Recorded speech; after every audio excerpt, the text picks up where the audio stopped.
오늘은 소크라테스에 관한 이야기입니다. 소크라테스의 죽음. 아마 철학에서 가장 흥미로운 그 주제가 아니었는가. 죽음이란 무엇인가.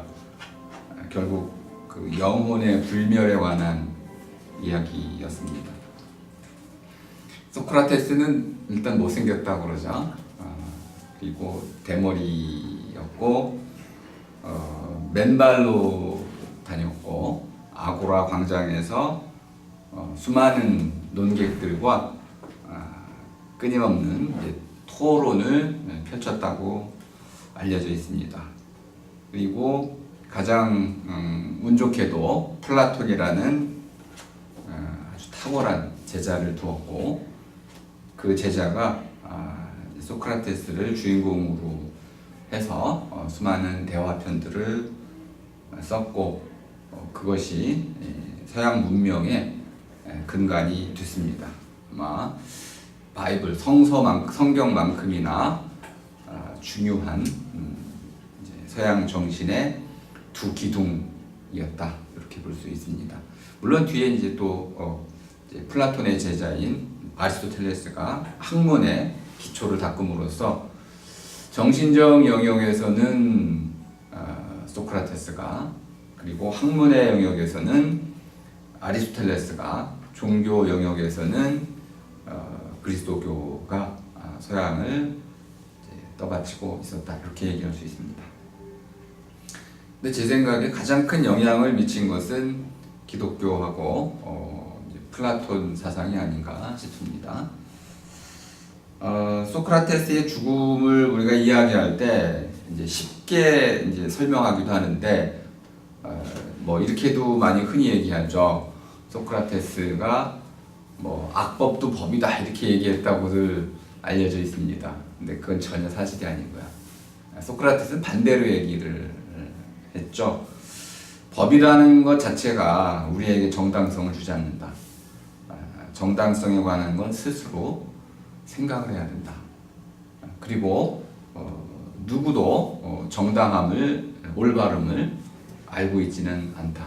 오직 신만이 올바름을 알고 있고 사람은 그 신을 닮기 위해서 끊임없이 지성의 힘, 이성의 힘, 깨우침, 깨달음을 통해서 올바름을 알아내는 그런 삶을 살아야 한다. 이렇게 주장을 했습니다. 그러니까 악법도 법이다라고 소크라테스가 말했다고 말하는 사람들은 거짓말쟁이이고, 그거는 일본의 철학자가 잘못 소개한 것을 우리가 받아들인 결과입니다. 사실과 전혀 다르고요. 소크라테스에게는 아들이 셋이 있었습니다. 그 유명한 크산티페라는 악처가 있었죠. 하지만 이제 그 베르톨트 브레히트가 알려주는 이제 크산티페의 다른 면모가 있는데요. 부상당한 소크라테스라는 작품입니다. 한국에 번역이 안 되어 있는데 그 작품 속의 크산티페는 누구보다도 소크라테스를 깊이 이해했던 그런 이제 현모양처의 모습으로 그려져 있습니다. 소크라테스는 돈을 벌어다 주지 않았습니다. 그러니까 누가 돈을 벌었을까요? 기적씨. 누리 누가 키운 거야 도대체. 결국 마누라가 키운 거죠. 셋을 키웠다면은 그 노력이라는 것은 뭐 가히 그 막내가 이제 아기 때 70살에 소크라테스가 미나리 집인가요? 미나리 그 독을 이제 독배로 마시고 죽음을 당하게 됩니다. 아이를 키우는 모든 몫은 이제 크산티페의 몫이었고 젊었을 때도 소크라테스는 포도주를 즐겨 마시고 김나스틱의 체조를 즐겨하며 또 귀족들과 토론을 즐겨하면서 이제 그 당시 상당히 위기에 처해 있었던 고대 그리스 아테네를 올바른 길로 이끌기 위해서 혼자서 이제 열심히 철학적 논변을 펼쳤던 그런 인물이었고 그 과정 속에서 이제 많은 정치적인 적이 생겨났고 그들의 이제 고발로 이제 결국 사형 언도를 받게 됩니다.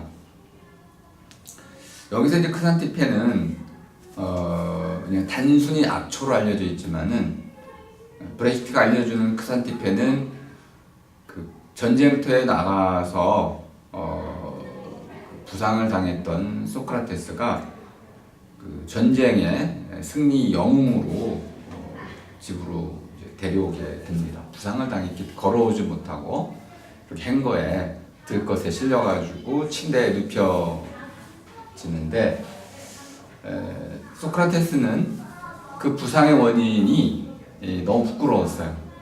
싸우다가 부상당한 것이 아니고 적군의 물밀듯이 밀려오는 그 이제 유리쇠에 눌려서 공포심으로 도망치다가 가시가 엉덩이에 박혀서 결국은 그 부끄러운 상처를 이제 숨겨야만 했는데 고대 그리스 아테네에서는 그 이렇게 도망치다가 죽는 것이 가장 불명예스러운 일이었기 때문에 지금 자기가 적군의 진로를 막아서 뒤에서 이제 알키비아데스 등 이런 아테네군이 페르시아군을 물리치게 된 이런 결정적인 그 승전의 어떤 원인이 됐는데도 불구하고 그 승리를 즐길 수 없었던 것이죠. 그리고는 점점점 침대에서 종기가 골막 터지고 있었죠. 사람들이 와가지고 승리를 축하하는 승리연으로 데려가려고 할 때마다 소크라테스는 마치 깊은 숲고 사색에 잠겨져 있는 신용을 합니다. 많은 사람들이 소크라테스의 이러한 행동을 잘 알고 있었죠. 처마 밑에서 혼자 생각에 잠겨 있다든지 전쟁터에서 별을 바라보면서 생각에 깊이 잠긴 채 밤을 새운다든지 또는 누구를 만나든 혼자서 생각에 깊이 빠져드는 기이한 습관을 가지고 있었고 아테네 사람들이라는 누구나 알고 있었기 때문에 우리 소크라테스께서 침대 위에서 생각에 몰두하고 있구나 라고 여기에서는 다들 돌아갔죠. 하지만 이제 크산티페만은 왜 그런지를 눈치를 채고 있었습니다. 그리고는 결국 땀을 흘리고 열이 펄펄 끓자 이제 소크라테스를 뒤집어서 엉덩이에 박힌 이제 그 가시를 빼내고 입으로 고름을 짜내고 또 이제 그 고약을 발라서 치료를 해주고 그 중이 이제 마지막 문장이 중요합니다. 그리고 아무 말도 하지 않았다. 크산티페가 소크라테스의 그 불명예를 누구보다 깊이 이해했던 것이죠. 거기에 힘입어서 소크라테스가 다음날 아침 자기를 찾아온 모든 사람 앞에서 고백을 합니다. 내가 도망치다가 다쳤다네. 브레히트는 이 얘기를 왜 하냐면 30년 종교 전쟁이 끝났는데 아무 이유도 없이 캐톨릭과 프로테스탄트가 맞서 싸우면서 무참히 많은 사람들이 30만 명 이상이 30년 동안 학살을 당했음에도 불구하고 전쟁이 끝난 뒤 누구도 그 전쟁에 대한 책임을 지지 않고 있었던 것이죠. 정치인도 종교인도 지식인도 이런 그 고백의 중요성을 소크라테스라는 위대한 인물을 통해서 설명을 했던 겁니다. 이런 거하고 유사한 연결이 되어 있어요. 크산티페는 어떤 인물인지 잘 모르지만은 소크라테스 입으로 전해진 크산티페는 오리처럼 꽥꽥거린다 이렇게도 알려져 있고 또 이렇게 나름대로 대머리지만은 머리를 잘 빗고 나가는 소크라테스 머리 위에 부정물을 끼얹은 여자 그리고 아고라에서 많은 사람들이 보는 앞에서 어떤 주제를 놓고 토론을 벌이던 소크라테스 옷자락을 찢은 여자 이렇게 흔히 말하는 이제 악처의 모습으로 그려져 있는데 그건 주로 플라톤 소크라테스의 제자들이 얘기해주는 그런 모습입니다. 우리는 알 수는 없지만 적어도 소크라테스의 그 가난을 떠올려 본다면 크산티페의 그 고통 또는 그의 어떤 인내심 이런 것들은 충분히 이해가 됩니다. 451쪽으로 오시면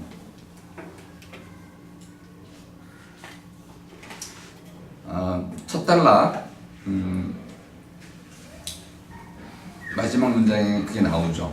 소크라테스는 가난을 전혀 부끄러워하지 않았다. 이거 청빈이라고 합니다. 깨끗한 가난. 반대로 청부도 있네요.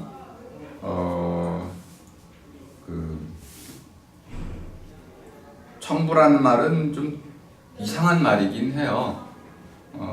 깨끗한 부도 가능한가요? 아니 어떻게 하면은 깨끗한 부를 500억씩 모을 수가 있죠? 그런 건 불가능하겠죠? 물론 이제 제도라는 것이 있습니다. 제도.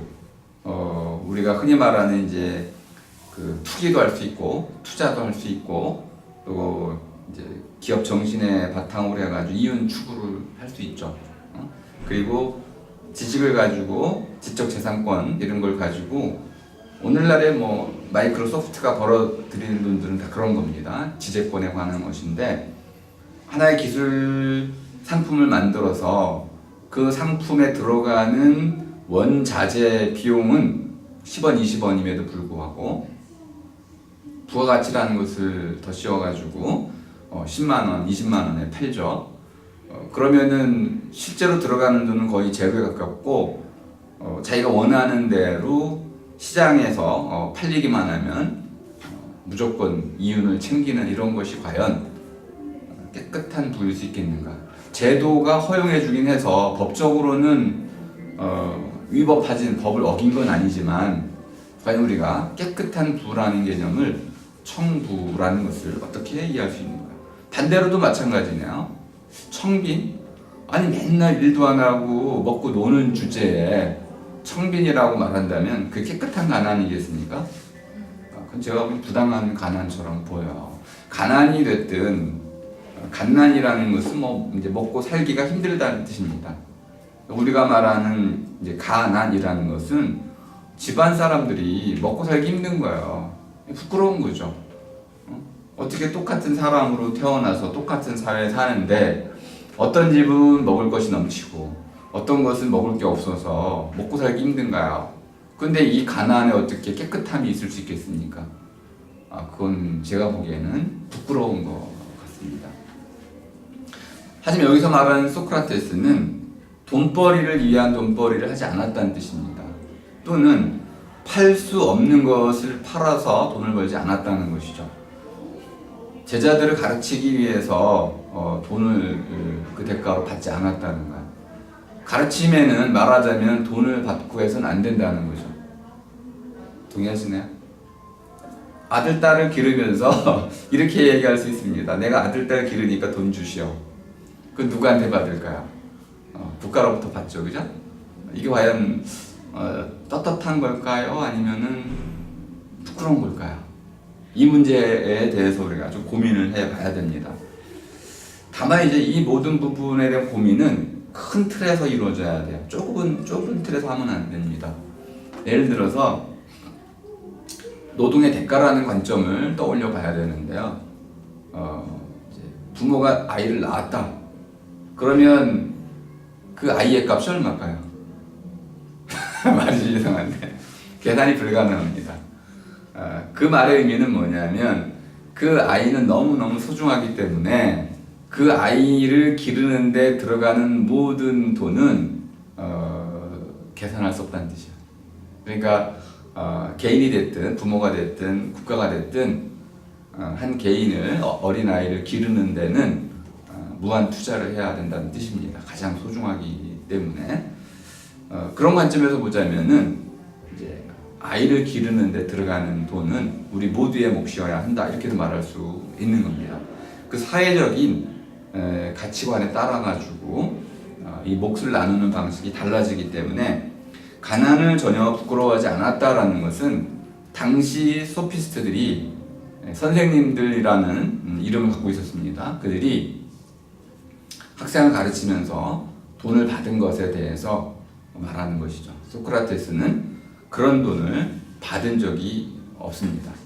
또 하나는 당시 고대 그리스 아테네에서는 노동이라는 거, 돈을 벌기 위해서 하는 노동을 그 자유인에게는 적합하지 않은 일로 봤습니다. 그러니까 돈 벌기 위해서 하는 노동은 자유로운 사람에게는 부합하지 않는다. 그러면 스콜레라는 것이 필요했겠네요. 놀고 먹는 직업, 귀족을 얘기하는 것인데, 그러면 누가 대신 노동을 해줘야겠네요. 노예들이 대신 노동을 해주는 것이죠.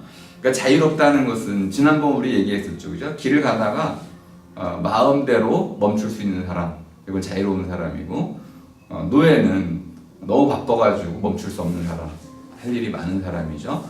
그러니까 노동이라는 것을 돈벌이로 하는 사람은 자유로운 사람이 아니고, 그 노동이 됐든 공부가 됐든 무엇이 됐든지 간에 자기를 탁월하게 만들기 위해서 열심히 노력하는 사람은 자유인, 그렇지 않은 사람은 노예, 이렇게 이해를 했었기 때문에 둘 중에 하나죠, 그죠?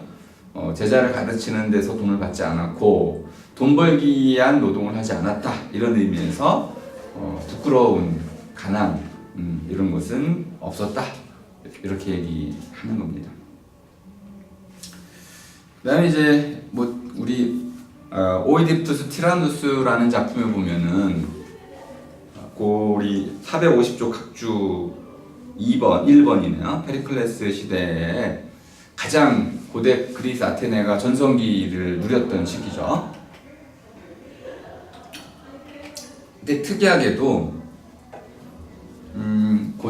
고대 시대로 올라가면은 국가의 흥망성쇠가 아주 그냥 빠르게 이루어집니다. 불안정해요, 항상. 우연한 사건들로 뭐 예를 들어서 전염병 또는 뭐 지진, 뭐 지진으로도 아시죠, 그죠? 또는 화산 폭발, 가뭄, 이런 우연적인 재앙들 때문에 한 공동체가 아주 힘없이 무너지게 됩니다. 물론 외적의 침입도 있는 것이고 내부적인 붕괴도 있는데, 아테네는 일단 전염병 때문에 많이 쇠약해졌습니다. 쥐가 옮기는 전염병 때문에 그랬는데요. 우리 그 오이디푸스 왕에 보면 테베라는 도시에 갑자기 장티푸스가 창궐하기 시작하죠. 그러면서 이 오이디푸스 티라누스 이야기가 전개가 됩니다. 이것을 막기 위해서 오이디푸스 왕이 신탁을 받게 되고, 그 신탁에 내려진 주문 내용이 뭐였냐면 선 왕인 라이오스 왕의 살인범을 찾아서 추방하거나 죽여라 였습니다. 이걸 수행하느라고 결국 자기 자신이 라이오스 왕의 살인범, 아버지의 살인범이었기 때문에 결국 자기의 두 눈을 멀게 하고 스스로를 키타요른 산으로 추방을 시키죠. 그러니까 아주 이제 공교롭게도 이러한 전염병 문제 때문에 왕의 몰락이 이루어진다는 걸 알 수 있습니다. 그럼 이 전염병이라든지 이런 재앙들은 신의 벌로 이해가 될 수 있습니다. 자, 아테네도 마찬가지로 이제 항구 도시를 중심으로 해가지고 배를 타고 다니면 쥐들이 배를 자꾸 이렇게 옮겨 다녀요, 그죠? 그러면서 전염병을 이제 배에서 쥐들이 옮기게 되고, 그것이 아테네 전역에 그 확산이 되는데, 이 확산되는 이유도 아주 아이러니합니다. 아테네는 스파르타의 공격을 많이 받았는데, 스파르타의 공격을 막기 위해서 그 아테네 전역에 만리장성을 쌓듯이 둥글게 성을 쌓고 그 안에 모든 백성들이 모여 살았습니다. 그리고 바깥에 이제 농사를 지었고요. 그럼 스파르타 군들이 와가지고 막 이제 전쟁을 해도 트로이처럼 딱 성 안에 안전하게 머물기만 하면 언젠가 스파르타는 돌아가죠. 스파르타는 노예 반란이 많은 나라였습니다. 그래서 오랫동안 외국에 체류할 수 없어서 돌아가죠. 그럼 다시 나가 농사 짓고, 성 안에 모여 살다 보니까 전염병이 아주 급속히 확산이 됐던 겁니다. 아테네가 큰 위기를 이제 겪게 되고, 힘이 없으니까 결국 스파르타는 나중에 패하게 되는 거죠. 404년에 그 유명한 펠로폰네소스 전쟁에서 아테네가 스파르타에게 무릎을 꿇게 되고 399년 BC, 그러니까 404년에 쥐고 399년에 소크라테스가 아르기누스 법정에서 사형 선고를 받고 한 달 뒤에 독약을 마시고 죽게 됩니다. 그러니까 이렇게 이제 아테네가 막 이렇게 쇠락하는 시기에 소크라테스가 전성기를 누렸던 거야. 그러니까 이 난세 영웅이 난다는 말이 잘못된 말은 아닌 것 같은데, 자 어쨌든 451쪽 두 번째 단락에 보면, 자 그리스인들이 소크라테스를 뭐라고 말했는지 아주 단적인 말이 나옵니다. 두 번째 줄, 사소한 일을 야단스럽게 따지며 허튼 소리나 하고 다니는 사람. 아리스토파네스의 개구리, 그 시인들이죠, 그죠? 서사 시인들, 비극 작가들인데, 이들이 소크라테스를 좀 희롱한 겁니다. 조롱한 거죠.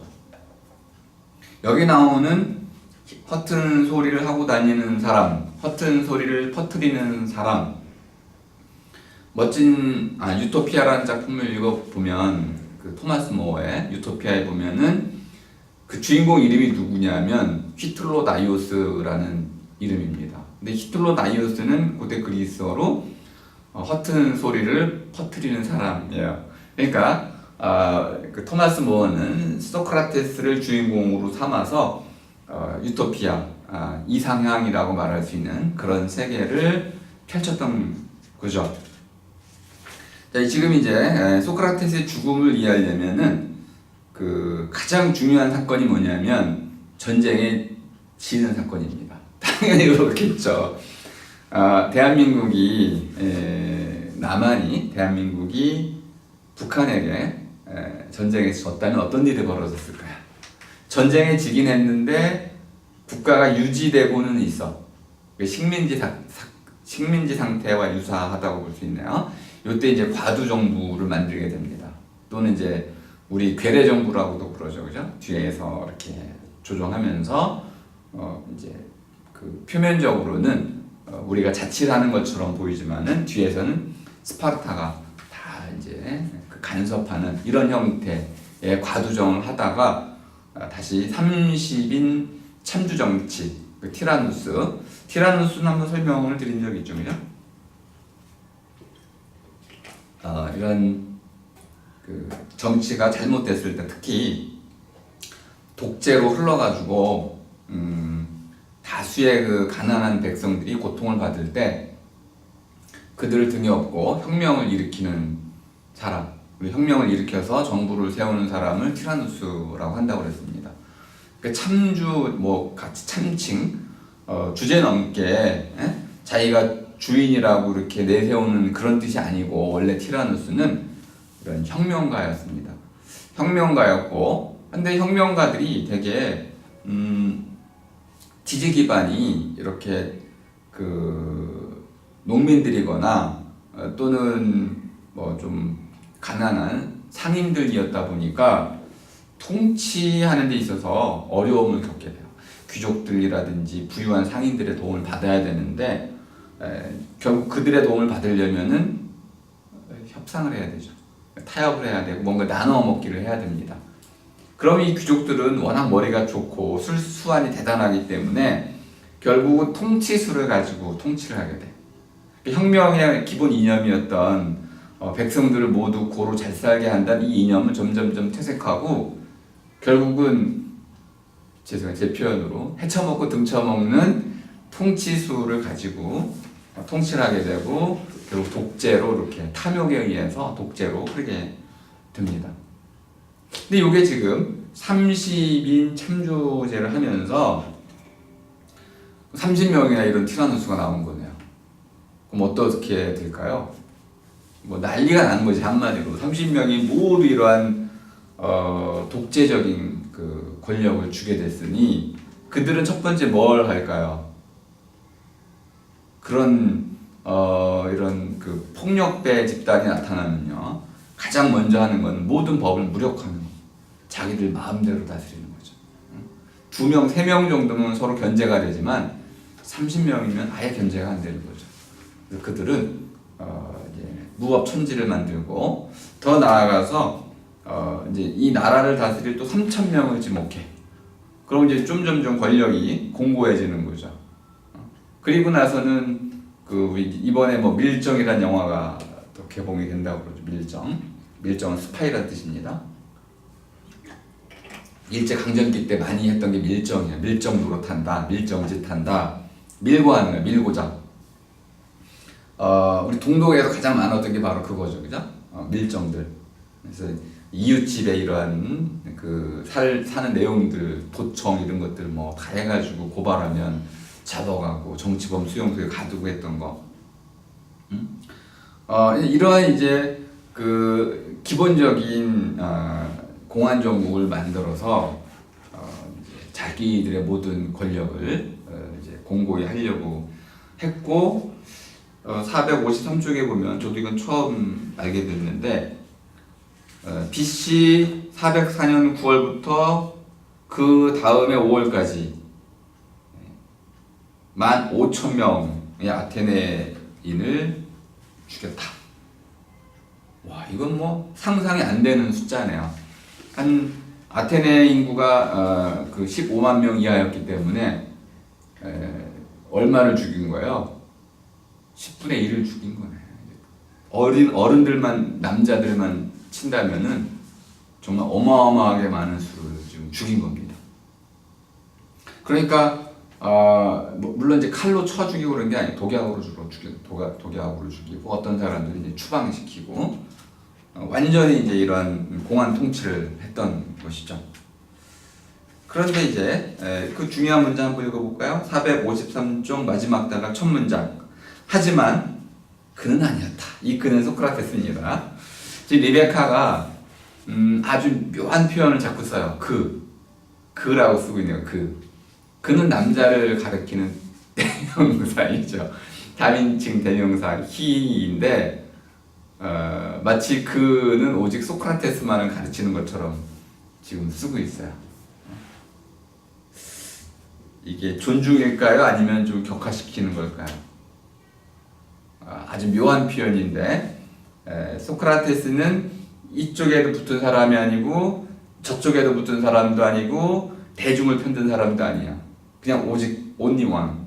그러니까 그냥 그라고 지칭을 하면서 어디에도 그들이 아니고 they가 아니고 어디에도 속하지 않은 이렇게 딱 그 사람만을 지칭하고 있는 것이죠. 자, 454쪽으로 가면 마지막 단락 공포 정치가 심해지는 동안 이해가 되시죠, 그죠? 15,000명을 죽이니 그것도 뭐 1년도 안 되는 사이에 끊임없이 사람들이 막 죽어나가는 거죠. 공포 정치죠.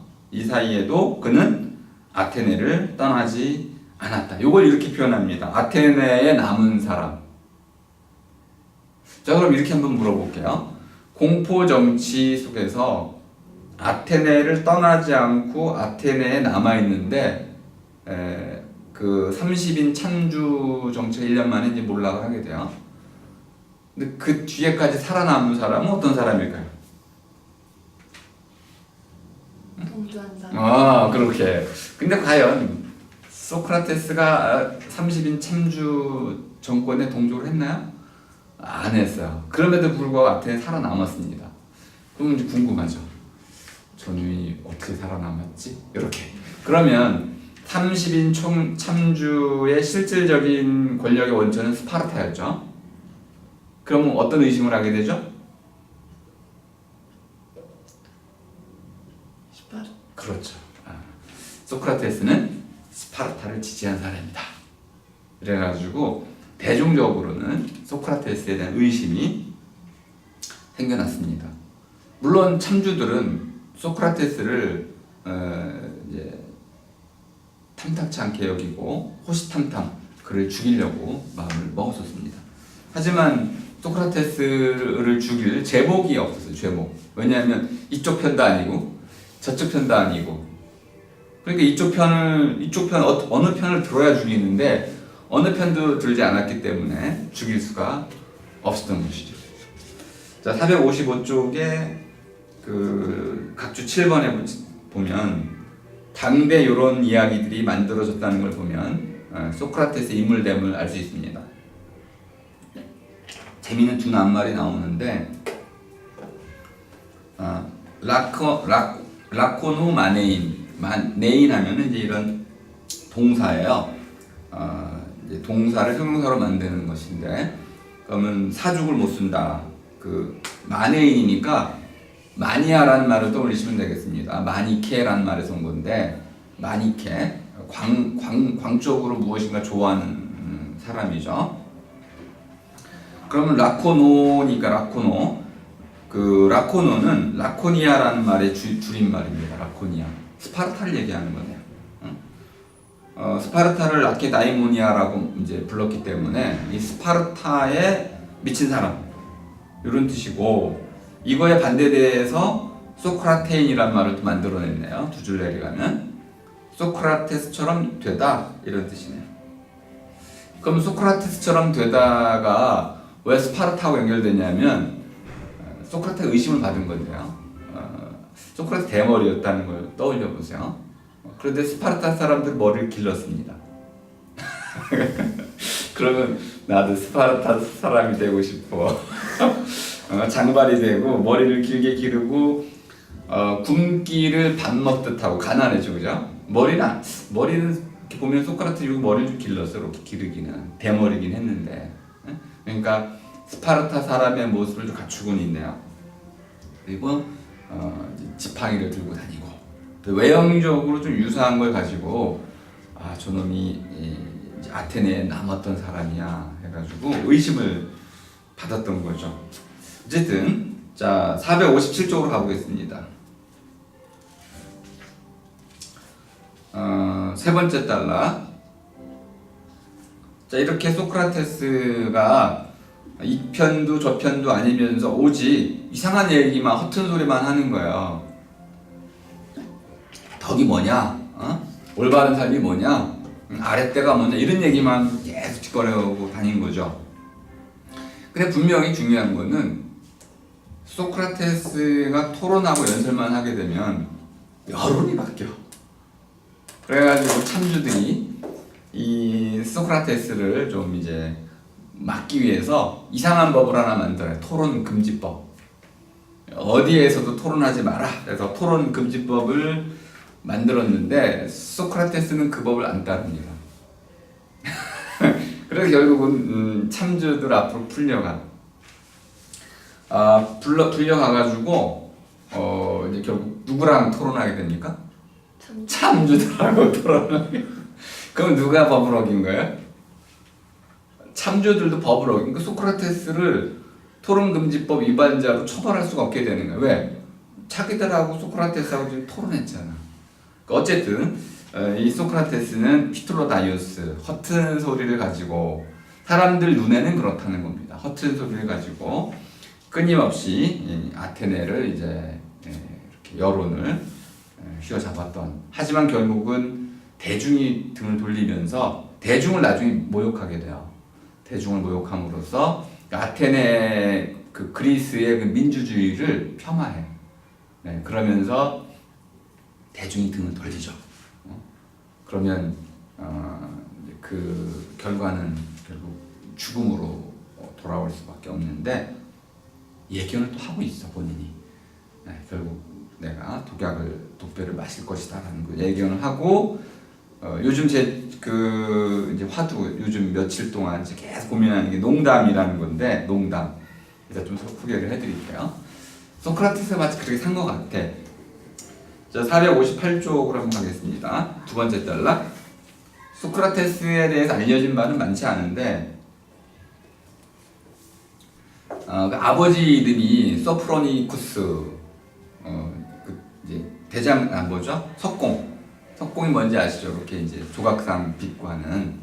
맨날 보면은 그래서 플라톤 대화편에 나오면은 석공 비유가 나오죠, 그죠? 해가지고 뭐 이런 돌덩어리, 화강암 덩어리에서 아름다운 모습을 빚어내는데 이 아름다운 모습은 도대체 어디에 있는 거냐? 돌덩어리 안에 있었던 것이냐, 아니면 조각가의 머릿속에 있었던 것이냐, 아니면 제3의 공간에 있었던 것이냐. 이거 셋 중에 하나죠, 그죠? 그러면 현재 우리 현대인들이 보기에 이 모습은 어디 있겠어요? 그게 아름다운 아프로디테였다면은 기정씨를 본뜬 거지 뭐. 그러니까 현실 속에 사람을 본떴으니까 현실에 있는 거지 그 사람은. 그런데 그 사람이 지금 어디에도 있어요? 돌덩어리로 되어 있으니까 돌덩어리 안에도 어쨌든 있는 거지. 근데 돌덩어리 자체는 그런 모양을 가질 수는 있는데 갖고 있진 않았지.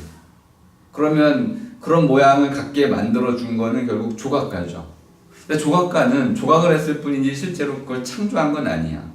이걸 복잡하게 설명을 할 수밖에 없는데 이제 이런 비유를 많이 들게 됩니다. 자기 일상 생활 속에서 소재를 이제 찾아온 거죠. 어머니는 왜 우리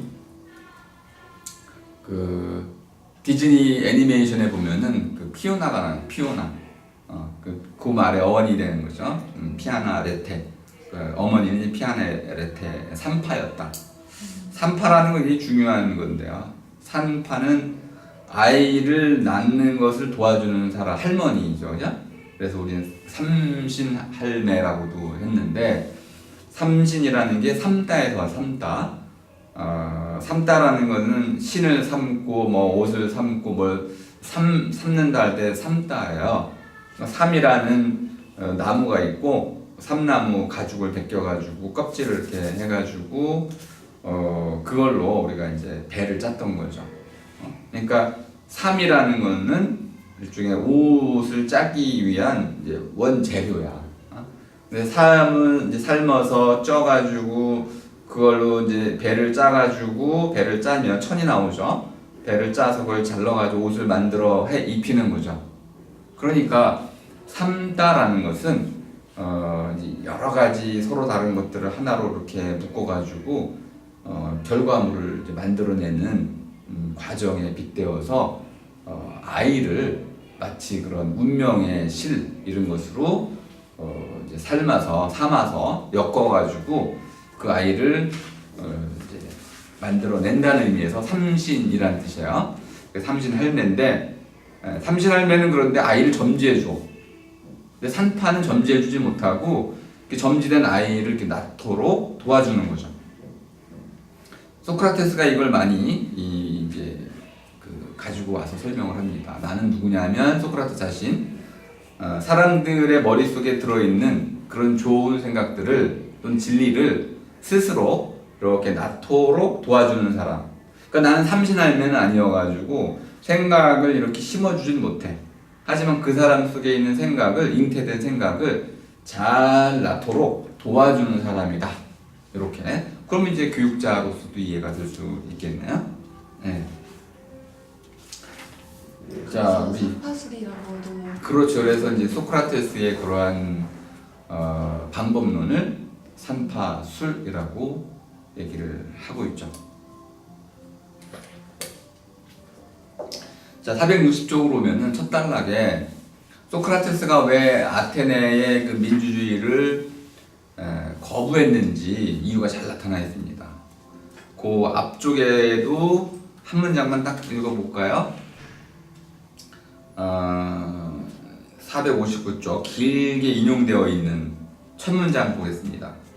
그들은 누구냐면 그 정치가들을 말합니다. 또는 연설가들이니까 주로 이제 누구든 연설을 할 수 있었기 때문에 어떤 정치적인 식견을 갖고 대중을 이렇게 설득하고자 하는 그러한 정치적 견해를 가진 사람들로 이해하시면 되겠어요. 정치인이라고 보면 되겠어요. 그들은 그토록 훌륭하게 아테네를 칭송해서 우리 넋을 빼놓는다네, 선동한다는 거예요. 그 정치인들은 모두 선동가들이고 그런 연설을 들은 아테네 시민들은 그들의 선동에 넘어가서 알지도 못한 채 이것이 옳은지 그른지도 모르는 채 무조건 그들이 시키는 대로 표를 찍는다는 거죠. 우민 정치, 그죠? 이렇게 해서 다시 460쪽으로 오면은 첫 번째는 이렇게 우민 정치가 된다는 것이고, 두 번째 줄 보시겠어요? 출세하기 위해선 아부하고 환심을 사야 되고, 알문 무시한 채 감정에 호소해야 되고, 모든 게 그냥 연극이었다 이 말. 이걸 뭐라고 표현해야 되나요? 진심도 없고 진실도 중요하지 않고 그냥 무조건 수단과 방법을 가리지 않고 출세만 하면 돼. 이걸 뭐 출세 지상주의라고 해야 됩니까? 성공 지상주의라고 해야 됩니까? 요즘 미국이나 한국에서 많이 일어나고 있는 것들 중에 하나네요. 권력을 잡기 위해서는 뭐 어떤 짓이든 할 수 있다. 뭐 이런 종류인데, 그걸 이제 소크라테스는 마치 훌륭한 연극과 같다라고 봤던 것이죠. 그러니까 우민하고 어리석은 백성들이 마음대로 이렇게 선동에 넘어가서 하는 정치, 그리고 뛰어난 놈들은 그들을 어리석은 백성들을 이용해가지고 어떻게든 권력을 쥐고 자기 탐욕을 채우려고 하는 이 두 가지 금권 정치죠. 이런 것들이 이 두 가지가 막 뒤섞여 버린 최악의 정치 형태라고 봤던 거죠. 우리 그냥 한두 개 아주 좋은 낱말이 있어서 그냥 그것만 소개하고 그 다음으로 넘어갈게요. 그 세 번째 단락 보시면 헤로도토스 역사라는 책을 쓴 사람이죠. 헤로도토스. 그 세 번째 줄, 아테네 민주주의에서 꼭 그 허용되는 가장 중요한 원칙이 뭐냐? 우리 필리버스터 떠올리실 겁니다. 이세고리아. 이세고리아는 저는 요걸 이제 제가 요즘 이 책을 읽으면서 계속 그 좀 말놀이를 좀 심하게 이렇게 소리에 맞춰서 많이 했었죠, 그죠? 뭐 아랫대는 우리 보통 덕이라고 번역하는 낱말이지만은 아랫대를 제가 뭐 아리따움 이렇게 번역을 했었죠. 아리따움, 아름답다는 뜻이 아름다움. 그런데 아름다움은 뭐냐면 그 어떤 누군가 갖고 있는 자신의 능력을 최대한 발휘했을 때, 성공과 실패 유무와 상관없이 최선을 다하고 있는 그 모습, 그것이 아름다움이야. 그러니까 그렇게 얘기하면 아랫대와 아트죠. 예술, 빼어남, 뛰어남으로 제가 설명을 드렸던 거. 요 그리스 정신을 대표하는 아랫대 사상이라는 것이 결국 우리에게는 아리따움을 추구하고 아름다움을 추구하고, 또는 조금 더 나가면 이제 할 줄 알미죠. 잘할 줄 암, 응? 빼어남, 뛰어나게 잘할 줄 암, 요걸 추구하는 것이었다. 이렇게 번역을 했던 것처럼 이세고리아는 한마디로 말하면 이제 말할 권리입니다. 표현의 자유를 말하는데 연설할 권리예요. 누구든 손들고 발언권을 신청하면 말할 수 있었습니다. 민회에서. 대단한 거죠, 그죠? 그러니까 필리버스터 우리 국회에서 했었잖아요. 민주당이 나중에 그 접는 바람에 아주 실망을 좀 많이 했는데 끝까지 밀고 나갔더라면 하는 아쉬움이 있었어요. 이야기할 권리입니다. 이야기라는 건 사연이 있는 거죠. 단순히 말이 아닌 이야기는 사연이 있고 사건이 있어가지고 기승전결이 있습니다. 줄거리도 있고요. 또 말하고자 하는 목적도 분명하고, 이야기하는 사람 자신이 그걸 왜 이야기하는지 분명히 밝히게 됩니다. 그러니까 표현의 자유라고 말할 때는 말할 권리가 아니고 이야기할 권리가 되는 거죠. 이세고리아 이야기하는 권리, 이렇게 이야기 그 다음 단락 가면은 이제 파르헤시아라고 나오는데, 파르헤시아. 그 다음 줄 보면 솔직한 발언이라고 되어 있는데, 파르라는 건 뭐냐면은 혹시 이걸 우리말로 이렇게 번역한다면 비슷하게 뭘로 할 수 있을까요? 파르헤시아니까 바른 말. 그러니까 첫 번째는 이야기할 권리고, 두 번째는 이제 바른 말이죠. 고든 말. 숨김없이 자기의 모든 생각을 이제 내보일 수 있는 그런 말. 그러니까 이런 말을 했다고 죽이면 안 되는 거죠. 이런 말을 했다 모욕을 줘도 안 되고, 바른 말 하는 사람에 대해서 우리가 어떠한 해도 위해도 가해서는 안 되고, 그것을 그대로 보존할 권리, 법으로 만들어져 있다는 것이죠. 461쪽으로 보면요. 지금 아테네 민주주의를 비판하고 있어요. 그러니까 대중에게서도 좀 멀어지고 있고 참주도 비판하고 있죠. 참주도 비판하고 참주의 미움도 받고 있고요. 그렇다고 스파르타를 뭐 좀 인정은 하고 있지만 스파르타를 좀 지지하고 있지도 않아요. 귀족 정치도 지지하지 않고 있어요. 그러니까 한마디로 말하면 소크라테스는 어느 편에도 속한 사람이 아닌 비타협적인 인물, 마이웨이죠. 오직 나의 길을 가련다라는 오직 진리 또는 신의 말씀에만 복종했던 그런 사내 정도로 이해하시면 되겠습니다.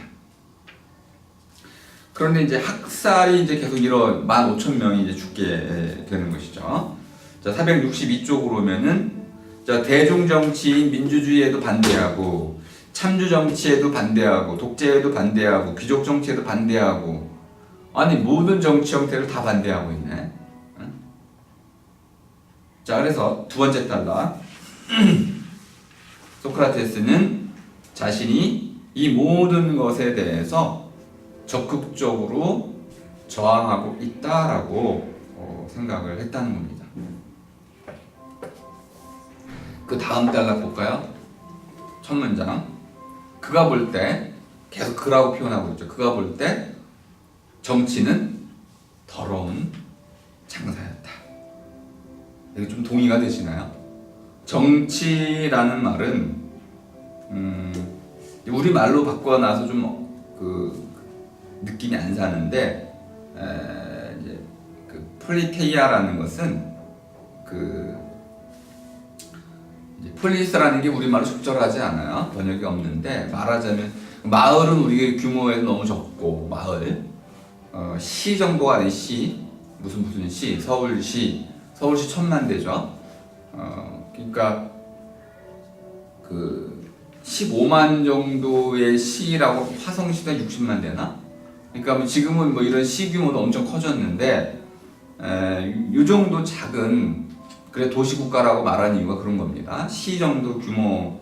근데 그것도 번역어죠, 그죠? 그러면 폴리스라는 거는 이제 우리식으로는 이제 좀 커다란 이제 마을 정도가 되고. 그것을 모여살이라고 볼 수 있습니다.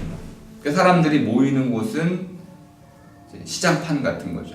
장사라고도 볼 수 있는데 우리말 정치는 한자에서 쓰인 이 정치는 바르게 다스린다 이런 뜻입니다. 그러니까 정의라는 것은 바르게 하다라는 뜻이야. 그러니까 바르게 한다라는 것의 전제는 삐뚤삐뚤하다는 거죠. 그러면 어떤 나무가 휘어져 있다. 그 자를 가지고 반듯하게 만드는 거, 이게 정의라는 거야. 치라는 것은 다스린다는 뜻입니다. 그러니까 다스린다는 것은 어디 목적지가 있어요. 거기에 다다르게 해준다는 거죠. 그 정치라는 것은 모든 사람이 더불어 다 잘 살 수 있는 그 목적지, 그곳에 다다르도록 해준다는 뜻이네요. 그러면 정치라는 말 자체를 그대로 가지고는 장사일 수가 없어. 하지만 폴리스라는 말 가지고는 장사라고 쓸 수 있는 거야. 그래서 이제 번역을 통해 가지고 이런 의미는 우리가 전달이 안 되게 됐습니다. 이게 왜 중요했냐면은 아테네라는 것은 그 이제 수많은 과정을 거쳐서 하나의 그 이제 규범의 어떤 그 화신으로 1200개의 폴리스 가운데 규범의 화신, 가장 제도적인 장치가 잘 갖추어진 그런 도시의 상징이었어요. 규범의 도시였어. 말하자면은 최선진국일 뿐만 아니라 왜 선진국이냐면 모든 것이 규범화되어 있는 가장 탁월하고 가장 뛰어난 예외적인 뭐 이런 도시국가였기 때문에 이런 나름대로 굉장한 자부심이 있었고 특히 더 중요한 건 뭐냐면 모든 폴리스들은 그 가족이랄까 가문이랄까 이러한 어떤 부족 간의 연대를 통해 가지고 권력을 나눠 먹고 있었는데 아테네만큼은 그러지 않았어요. 모든 권력을 모든 시민이 공정하게 나눠 가졌고 그들의 자유로운 의사결정을 통해 가지고 권력을 만들어냈던 것이죠. 이런 자부심, 규범, 법제화 또는 문명의 최첨단이라는 이런 굉장한 자부심을 갖고 있었는데 소크라테스가 그걸 뭐라고 그랬어요 지금? 너희들은 장사꾼들이다. 그러니까 이거에 대한 이제 모욕을 느꼈던 것이죠. 그리고 이렇게 물은 거예요. 463쪽에 오니까 자, 그는 이런 질문들을 던지고 다녔다. 아테네 시민들이 굉장한 자부심을 갖고 있었다는 것을 염두에 둬야 됩니다. 이 아테네에 산다는 것만으로 네 인생이 가치 있게 되는 게 아니야. 그죠? 지난주에 제가 설명을 잘 드렸었죠. 그죠? 아테네에 산다는 게 뭘 의미하는 거냐? 이거는 굉장한 자부심의 원천이라고 했습니다. 아무나 아테네에 사는 게 아니죠. 로마도 똑같은 짓을 했습니다. 로마 시민권을 가진다는 것은 굉장한 영광이었어요. 왜냐하면 집도 줘, 먹을 것 고기도 줘, 뭐 목욕탕도 줘, 이렇게 굉장한 특권을 누릴 수 있는 거였기 때문에 시민이냐 아니냐가 굉장히 중요하죠. 엘리슈멜 영화에도 보면 시민이냐 아니냐에 따라서 완벽히 이런 신분의 차이가 난다는 걸 알 수 있습니다. 많은 아테네인들이 나는 아테네 시민이다. 이거에 대한 자부심을 딱 갖고 살고 있었는데 이제 소크라테스가 시민이냐 노예냐 상관없이 네가 무엇을 이루었느냐, 네가 무엇을 스스로 성취했느냐에 따라 가지고 값진 인생이냐 아니냐가 결정된다는 거죠. 그러니까 값진 삶이라는 게 어떤 삶이냐에 대한 이 물음에 대한 대답은 어떻게 이루어지냐면 네가 무엇을 갖고 있느냐, 어디에 사느냐, 네 신분이 뭐냐가 아니고 네가 어떤 일을 해냈느냐 이걸 가지고 결정하라는 거죠. 그러면 이제 사람들이 내가 누군지 알아요. 또 이렇게 얘기하겠지. 내가 누군지 알아. 예를 들어서 뭐 아주 쉬운 예를 들 수 있어요. 어떤 차가 이렇게 쫙 그 신호 위반을 했습니다. 교통경찰이 딱 잡았죠. 그 유리창문이 내려가면 뭐라고 그래요? 기사가 여 뒤에 타고 계신 분이 누군지 알아 너? 딱 한마디 하죠, 그죠? 그럼 경찰관이 뭐라고 합니까? 누군지 상관없이 일단 신호 위반을 하셨군요. 이거야, 그죠? 신호 위반 한 놈이지 경찰관에게는. 그리고 기사가 벌 받아요. 당연히. 그래요? 하지만 돈은 분명히 뒤에 탄 분이 돼요. 운전자가 이제 감점, 벌점을 받지만은 뭐 일단 시켰겠지. 누구 있잖아, 왜 우리 실명을 거론한 거지만 그 재벌 2세 무조건 달리라 이 말이야. 뭐가 떨어지든지 상관없는 무조건 달려라. 그거를 기사가 냈겠어? 뒤에 체험에 뒤에 탄 분이 내셨겠지. 어쨌든 네, 이 기본적인 그 아랫대 문제를 끈이 평생 물은 거예요. 아랫대, 아랫다움, 아름다움. 제가 이제 그 앞에다 사실 좀 더 붙인다면은 보다 나은 삶을 살 줄 알았지? 아랫대라는 게 그렇다는 거예요. 보다 나은 삶을 살 줄 알기. 근데 이걸 약간 사투리로 알았대이 이렇게 하면은 아랫대가 되는 거죠. 그러니까 앞에 목적어가 다 생략돼 있어. 보다 나은 삶을 살 줄 알았대이 아랫대. 그러면은 아랫대 의미가 정확히 설명이 됐습니다. 이걸 우리가 덕이라고 번역을 했는데 이 덕이라고 번역한 이유는 이제 영어로 그냥 virtue라고 번역이 됐기 때문에 그렇습니다. 이 virtue라는 것은 바이러스라는 말과 연결이 되는 겁니다. 바이러스는 감염이 되는 거죠. 그래서 우리 몸속에 들어와 있다가 어떤 조건이 맞으면 갑자기 확 활성화가 돼요. 그 조건이 안 맞으면 사라지죠. 우리 이런데 왜 이렇게 그 입술 주변에 생기는 바이러스 감염들이 그런 거예요, 그죠? 피곤하면 이놈이 피어났다가 피곤하지 않고 건강에 면역력이 높아지면 사라지고 있다가 잠복기를 갖고 있는 거죠. 그러니까 virtue라는 건 뭐냐면 내 안에 들어있는 어떤 나름대로의 바이러스야. 힘이야, 힘. 잠재적인 힘. 응?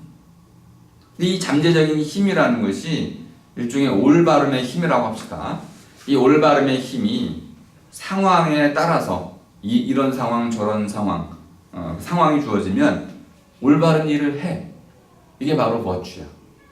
버추라는 것은 능력과 같은 것인데 잠재적인 능력이야. 언제나 발휘하는 게 아니고 그런 발휘해야 할 상황이 오면 발휘를 하는 거고 그런 상황이 아니면 발휘하지 않는 거죠. 쉽죠, 그죠? 그러니까 버추라는 것은 그런 잠재적인 능력과 관련되어 있는 말인데 반해서 덕이라는 말은 베푼다는 말입니다. 그러니까 좀 번역이 좀 어쨌든 뭐 여러 갈래로 서로 어긋나 있어 지금.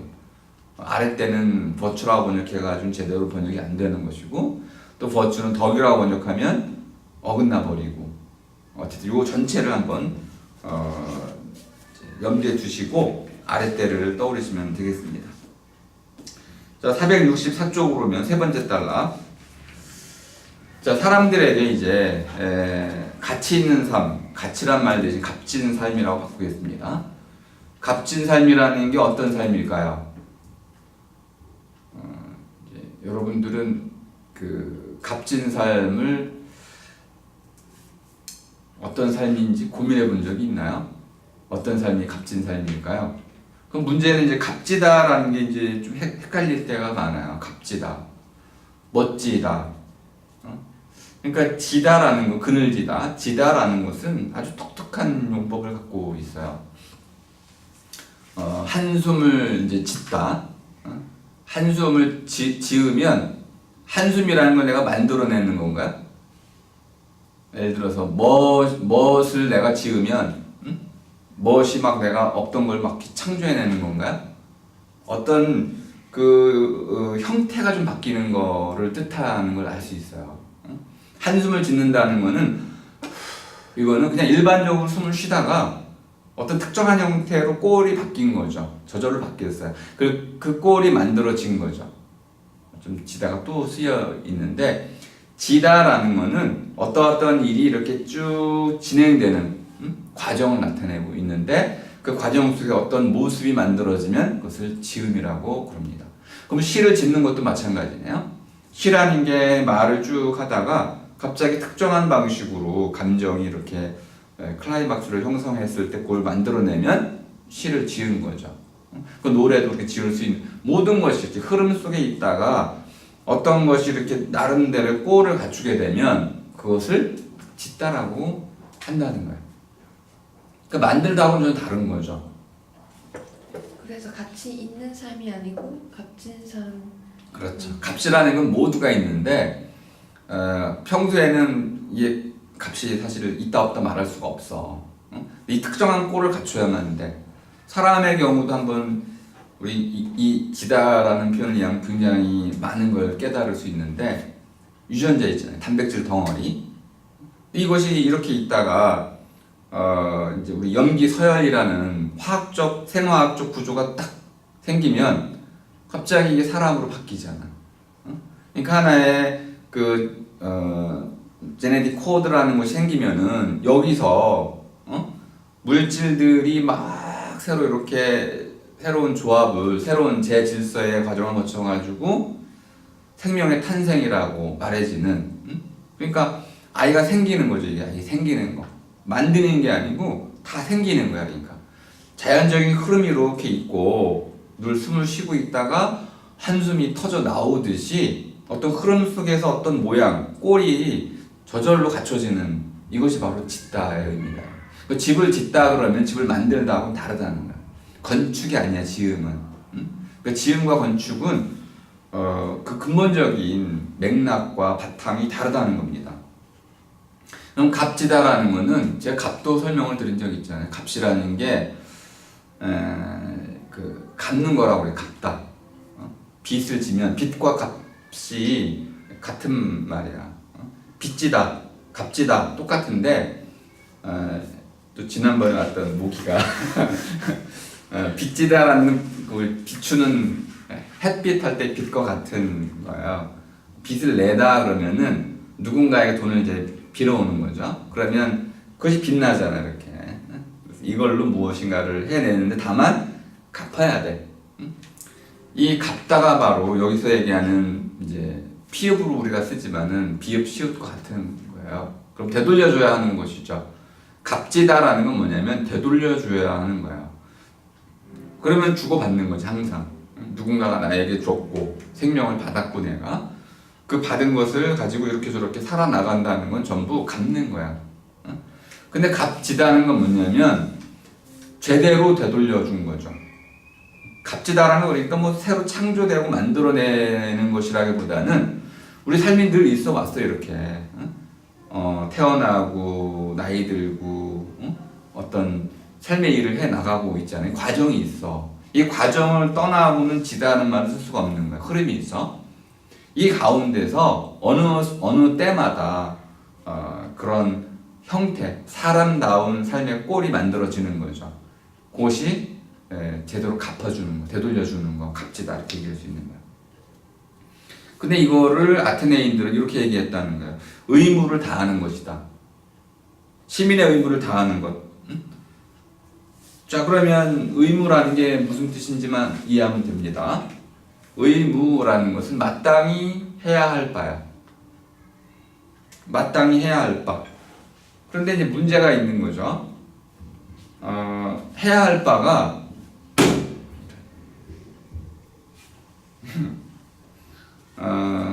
시대마다 달라진다는 거야. 참주의 시대는 어떻게 됩니까?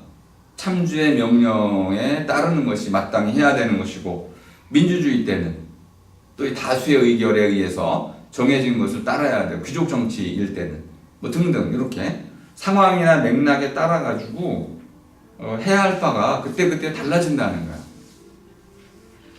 소크라테스는 이걸 바꿨어요. 올바름으로. 해야 할 바가 아니고 올바른 것을 다하는 것이다. 그러면 완전히 달라. 올바름은 누가 정해지나요?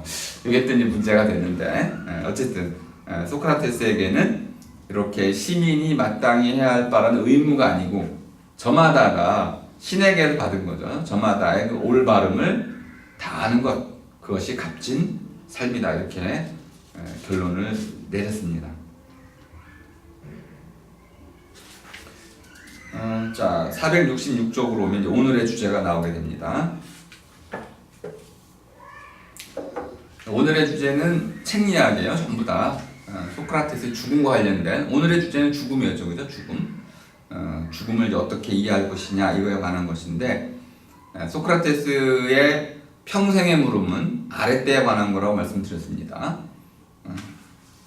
아랫대 이렇게. 자, 민주주의의 회복이라는 첫 문장이 나오네요. 과두제 이런 게 넘어가고 참주제 넘어가고 이제 민주주의가 다시 회복이 됐습니다. 근데 놀라운 일이 벌어졌다는 거예요. 15,000명을 죽였는데 참주들이 동조자는 기본적으로 3,000명이고 그 외에 더 많았겠죠, 그죠? 그런데 보니까 피해 숙청이 일어나지 않았다. 그리고 대사면을 선포했다. 두 번째 단어가 이 대사면을 이제 하기 위해서 법으로 정한 것이 있는데요. 선설하게 했는데 두 번째 단어 마지막 문장 보세요. 한번 요거는 그리스어로 한번 알아두시면 좋겠네요. 메라는 건 부정어입니다. 음네시카 케인 말이 좀 이상하네, 그죠? 음네시카 좀 음흉해 보이기도 하는데 그 번역을 보시겠어요? 과거의 잘못들은 기억하지 않는다.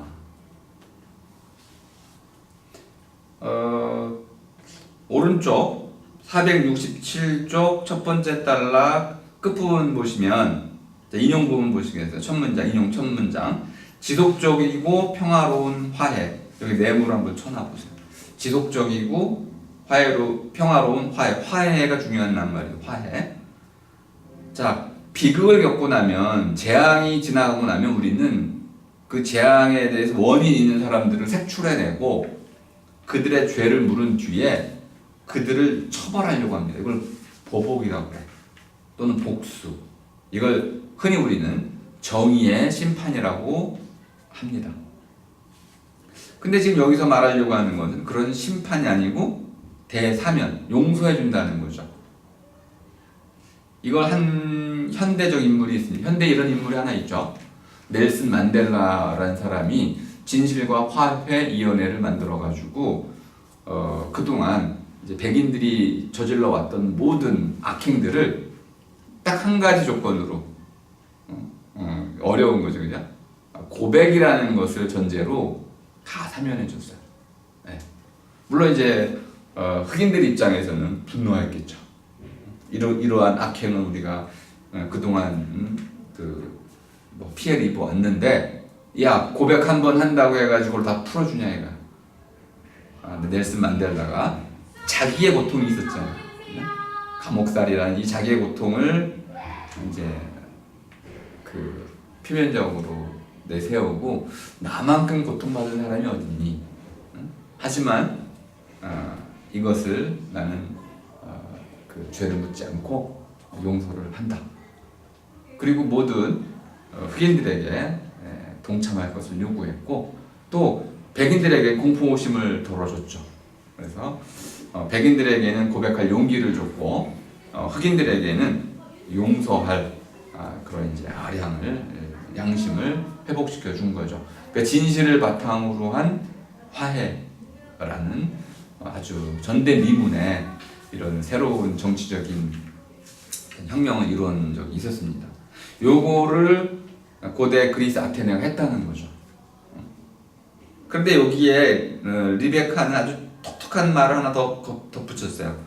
466쪽 두 번째 달라 중간 부분, 거짓 이야기. 거짓 이야기, 30인 참주를 제외한 모든 아테네인들은 오로지 피해자였지 동조자가 아니었다라는 거짓 이야기를 진실이라고 믿게 만들었다. 만델라가 더 뛰어나네요. 어쨌든 진실은 진실로 밝혀야지. 하지만 진실을 끄집어내면 어떤 일이 벌어지나요? 결국은 복수를 하게 됩니다. 그래서 그 부분을 진실 폭로 부분은 좀 가리고 대화해 또는 대사면이라는 이런 것을 통해서 국가적 안정을 취했다라는 거죠. 자, 그런 의미에서 이제 그런 결과로 아테네가 이제 안정을 취하게 됐고,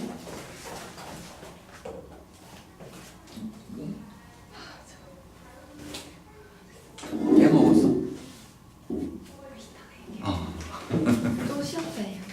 네? 쉬었다? 그럽시다. 네.